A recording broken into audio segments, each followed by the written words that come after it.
All right, guys, so we're back. After 1,000 feet, turn left to join the Ohio So north towards we got our trailer, and this is a very light load again.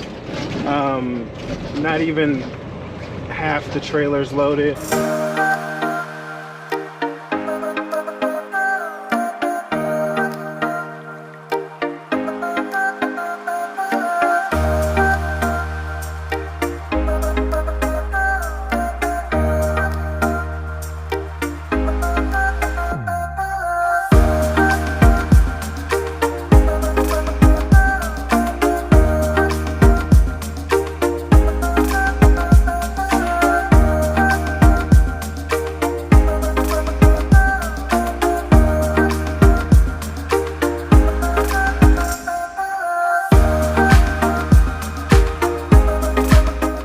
But we are headed to Houston, so I have 3.5 hours left on the clock, and I found a rest area that's about 3 hours away.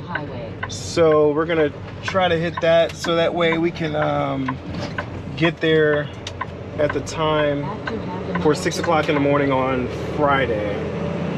But all in all, the day's been pretty good. 2 light loads back to back. Just so with this area, like especially once you get to the Louisville area, like around that, pulling the hills is going to be relatively easy. And then we're going to Houston. Like I said, I haven't been to Houston in a while, at least since the load right before I went to Vegas, or not Vegas, right before I went to California. Yeah, it's been a while.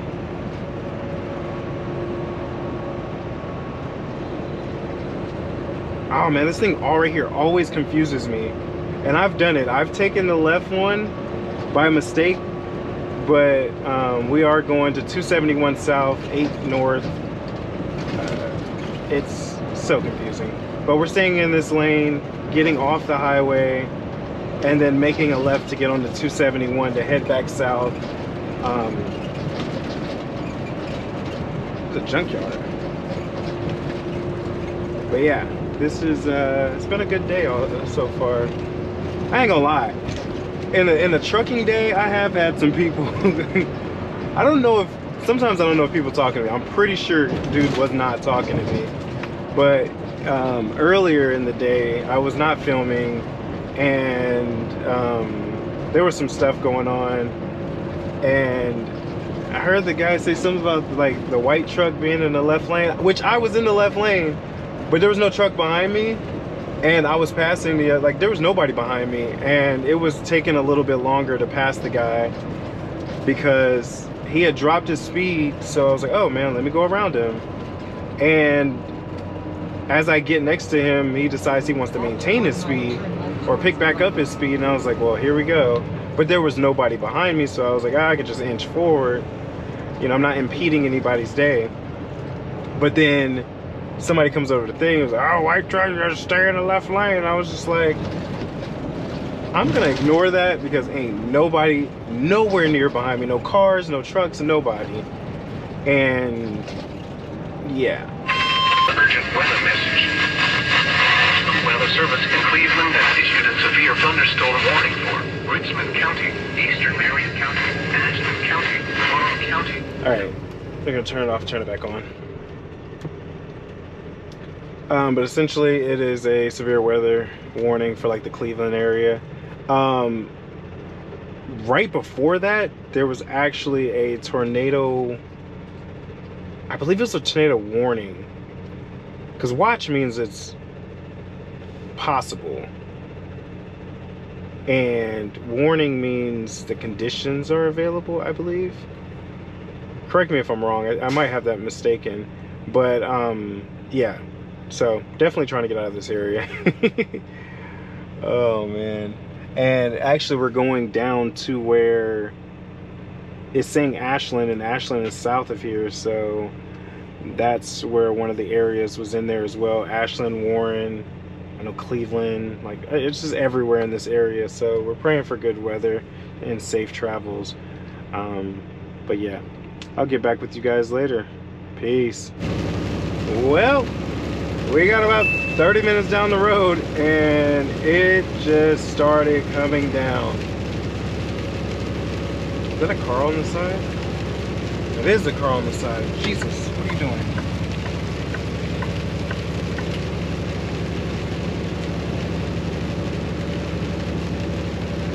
But yeah, the rain started coming down pretty hard. The good thing is, like, I could see lighter clouds, so it's kind of like we're on the I would say we're closer to the east side of it, but we are definitely going to be slowing up here.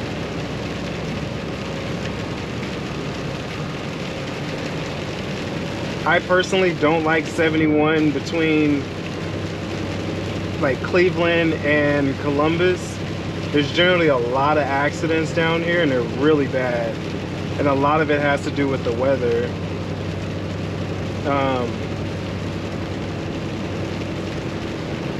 So just want to watch out for everything. Still about 2.5 hours from where I was going to stop at for the night. And the main reason why I wanted to do that was if I drive those 3 hours, it's about 200 miles that I can knock off from the trip. And possibly, I mean, I'm gonna be there Friday, 6 o'clock in the morning. Maybe, maybe not. I do know that they have overnight parking. It is like it's a Burger Allied facility. You know, it ships like household goods. So it's tiny back there, don't get me wrong. It's really tiny where you get loaded and unloaded. But the actual place has like a small slot on the side where you can overnight park. So if I get there 4 or 5 in the morning, which is perfect, especially because of Houston traffic, then I can park there until they open. And then once they open, I can just easily go around to park.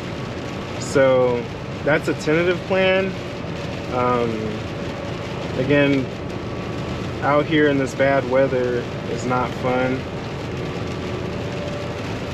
It was a beautiful day all day. But I did, wow, there's a car right here without any lights on at all. Like, it's so frustrating. It's like one of my pet peeves. Just turn your lights on.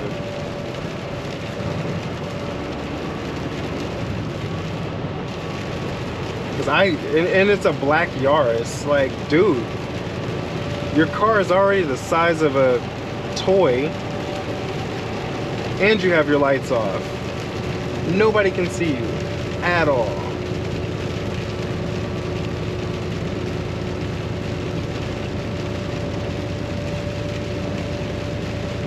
But like, I don't want to flash him and tell him to turn his lights on because he's not in my lane. Now, had he been in my lane, then yeah, I would have told him, but I just don't want to flash nobody that's not in my lane. But that is something that, you know, we as truck drivers have to look out for, is little things like that. Small car, no lights on, lots of rain, and these trucks kick up a lot of mist. A lot. So there are times like this, where it's limited visibility. I'm perfect, I'm good up front, but you know, blind spots, small cars, no lights, it's not a smart thing to do. That car is almost all but disappeared now. Oh, and there's a lot of lightning. See, it's lighter over there.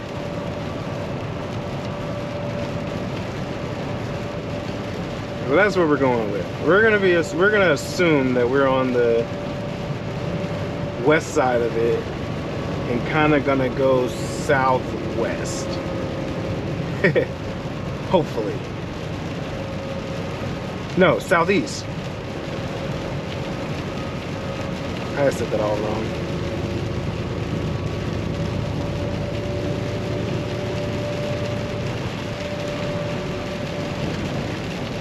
Well, that's it for now. I'll check in if like something crazy comes up in the next two and a half hours. I just wanted to update about the rain, but we'll check in soon. Peace.